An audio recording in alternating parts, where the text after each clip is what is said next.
Remember back in the early to mid 90s, there were what we call the Britpop Wars, and people were trying to figure out who was going to win the Britpop Wars. Was it going to be Oasis or was it going to be Blur? Well, guess what? In my opinion, the winner of the Britpop Wars, the greatest band that existed during that era, was a band called My Life Story. Hi, everybody. My name is SPAZ, and I'm a CD Junkie. On this episode of CD Junkie, I'm going to be talking about the band My Life Story, as well as the other projects by the band's leader, Jake Shillingford. But I usually like to start these videos off with telling you how I got into the band. It was kind of an indirect way. I was a fan of a band called Airhead out of the UK. They were formerly known as Jefferson Airhead, and they'd put out a few singles under Jefferson Airhead, but I guess there were some legal ramifications by using that name, so they changed their name to Airhead. They did achieve some type of success, but ultimately they were dropped from their label, and their final single was on a independent label called Mother Tongue. And of course I bought it, and I wonder, this is really before the internet was really big. I mean, email was big, but you couldn't just get on and see what a band had been doing, what other bands were on labels and stuff. It was real primitive at the time. So I remember I did email the label and was asking about other bands on that label, because I was apart from being a follower of a certain genre or a band, I also like to support labels. And this was an independent British label, and I thought, well, if they put out Airhead, I wonder what else they have on their label. So I was communicating with the guy at the label for a little while, and he eventually told me about this band called My Life Story that they were working with. And once their first single came out, it was called Girl A, Girl B, Boy C. It was like a 3-track CD single. He sent that to me, and I was blown away. I mean, this wasn't just guitar pop. This was classic 60s songwriting that was influenced equally by Bacharach and Ray Davis, and it was rock, but it was also pop. It was glamorous. It was glorious. It was camp. It was pretty damn amazing. It reminded me of like the thrill of like hearing the first ABC single. Here it is, just out of all the synth pop stuff, here comes this glamorous, sophisticated pop band with strings and the great arrangements and it was just wonderful and beautiful. And so I was blown away. And I could not wait to hear more music. Now, they eventually sent me a cassette with 4 demos, and some of the songs were from their forthcoming album, the stuff they were working on. And I believe, My Life Story fans, I believe one of the 4 songs never got released anywhere else.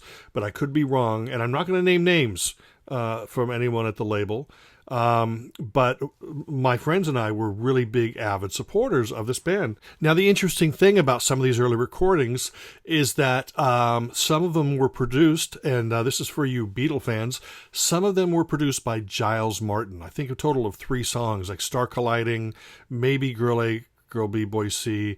Months and months later, after waiting for it, finally in 1995 comes Mornington Crescent. Now, this right here, okay, this is kind of not a long story, but the album originally came out and blew my mind. Again, songs like Motorcade, and there was a B-side. Okay, this is a B-side called You Don't Sparkle in My Eyes, which friggin' blew me away. I put that on every compilation. I showed that to everybody, and it didn't make the album. It was just a B-side, and it was just stunning and glorious and wonderful, but more on that later. When the album came out, it had slightly different cover, same picture. I think that the boundary was white. But what happened is it got snapped up by EMI or Parlophone. So the album was eventually reissued, and then it got reissued with bonus tracks. Anyway, this is a stunning album. It is absolutely amazing. Lots of great tracks, more just strings, and like I said before, it's not just straightforward. I mean, this owes more to Dusty Springfield records in the 60s than it does the Beatles, with strings and horns, and it's just absolutely amazing. But it's straightforward, great lyrics. They're sometimes heartfelt, sometimes humorous, but you can tell that Jake is a Class A songwriter on this album alone. I can't believe that we hadn't heard from him before. This is a fully formed, amazing band, and this came out in 95. That was their debut album. Once again, I'll show you the tracks. Out of the bonus tracks on here, it does have the 3 Giles Martin productions on this album. Only 3 of them, sadly. And 2 years later, out comes The Golden Mile, their second album. This had some hit singles on it, King of Kissingdom, 12 Reasons Why I Love Her. This is a step forward from the debut album. If you thought that was great, this one was even more enjoyable on first listen. Now, ultimately, they're both on the same level. And The Golden Mile from 1997 is absolutely fabulous. It was actually a top 40 album. So that's not bad at all. Remember earlier when I had mentioned about the song You Don't Sparkle in My Eyes? Well, on The Golden Mile, they re-recorded it, and they just called it Sparkle. And it's almost a note-for-note re-recording. And it was released as an A-side. So that was a smart move on Jake's behalf. It took another 3 years, and then Joined Up Talking came out. They were dropped by Parlophone, and they were picked up by a label called It Records, which I think was actually kind of like a vanity label for Andrew Lloyd Webber. And again, another great album, but they sort of stripped down the strings and the horns, but the songs were still just bombastic, and it's fun, it's brilliant, it's just hook-filled, it's glorious. One of my favorite song titles of all time is If You Can't Live Without Me, Then Why Aren't You Dead Yet? Which I still chuckle at.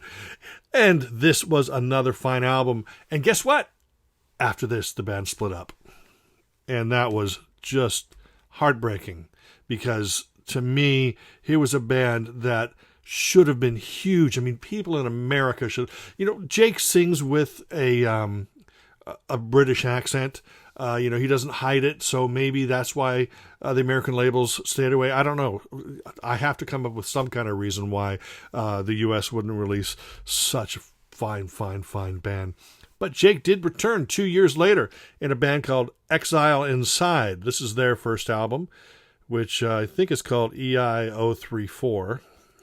And still the songs are wonderful and melodic, but with ExileInside, it's more electronic. Now, I'm not talking electronic, you're not going to sit down, it's not going to be Kraftwerk or Hot Chip or anything like that, but instead of strings and horns and real instruments, there's guitar in there, there's electronic keyboards. It's kind of almost for atmosphere. That was absolutely fabulous. There's also like a live mini CD that came out called Outside, which I've never seen before. I think it was just CDR, maybe available through the gigs or something.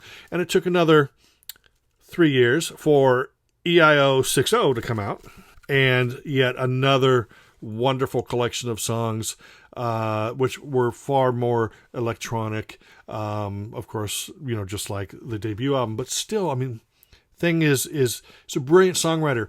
Jake Shillingford is able to take all of his influences, mix them together, so you can't say, oh, yeah, he's a big McCartney fan, or oh, he's a big Pete Townsend or Ray Davis fan. But you can tell there's elements of those people. There's elements of Bacharach, like I said earlier, and elements of so many, Jacques Brel and those crazy artists that I can't even pronounce. But that was another fabulous album. And unfortunately, ExileInside ended. Sad but true. But there was still kind of a rumbling of interest in My Life Story. So what Jake did is he went and on his label, which was Exilophone, he released a compilation called Sex and Violins, The Best of My Life Story, which I never got a hold of. And now I kick myself because I figured, I've got it all on CD single. And now I realize there might be single edits or maybe something that I don't have, so now I have to track that down. But I did get Megaphone Theology, which is a collection of B-sides and rarities. Now, the thing about My Life Story is every song that they released as a single, there was always 2 or 3 non-album B-sides. He was a very prolific songwriter. And in just the course of 3 albums, look at all these B-sides and rarities. I mean, that's pretty stunning when you look at a band that only put out 3 albums, and there's like 3 or 4 albums worth of material right here. The B-sides were so amazing, and there aren't many bands where you can say, hey, the first album by that artist you should get is a collection of non-album tracks. But you know what? If you happen to come across this, it's a perfect introduction to the band. It's just absolutely stellar. Then in 2008, Jake put out an album called Written Large, a collection of acoustic songs. And on this, he does revisit some My Life Story and some Exile Inside. And the songs are still great. You know, whether he's got an orchestra behind him or an acoustic guitar in his lap, Jake Shillingford is an incredibly gifted songwriter. And this is just as highly recommended as the Exile Inside and the My Life Story albums. But speaking about My Life Story, Jake eventually would reunite My Life Story to do the odd gig here or there. And just a year or 2 ago, he actually went back into the studio and recorded a brand new My Life Story album. There's Jake's autograph right there. And Jake has moved on. My Life Story is not the My Life Story it was back in 1995. Still incredible songwriter, still sounds like the same band, but he's not stuck in the 90s. This is a very modern sounding album. It's anthemic, and yes, it's glamorous, and it's glorious, and it's everything that you loved about My Life Story, except it doesn't have a lot of strings and horns and stuff like that. It's more straightforward. It's closer to maybe, you know, the more rockin' songs like Strumpet and, you know, things like that. But he's going to surprise you. Great arrangements, great songwriting, and still just stellar material on this album. And this you can now get in stores. It only came out just a matter of weeks ago, and I would highly recommend you check out My Life Story. And this is definitely one of the best albums of 2019. My Life Story, World Citizen. But I have one short anecdote before I go. Back in 1999 or so, a girl that my brother knew was working for Universal. And at the time, they were putting together a James Bond movie called The World Is Not Enough, which was one of the Pierce Brosnan films. And they were searching for a band to do the theme.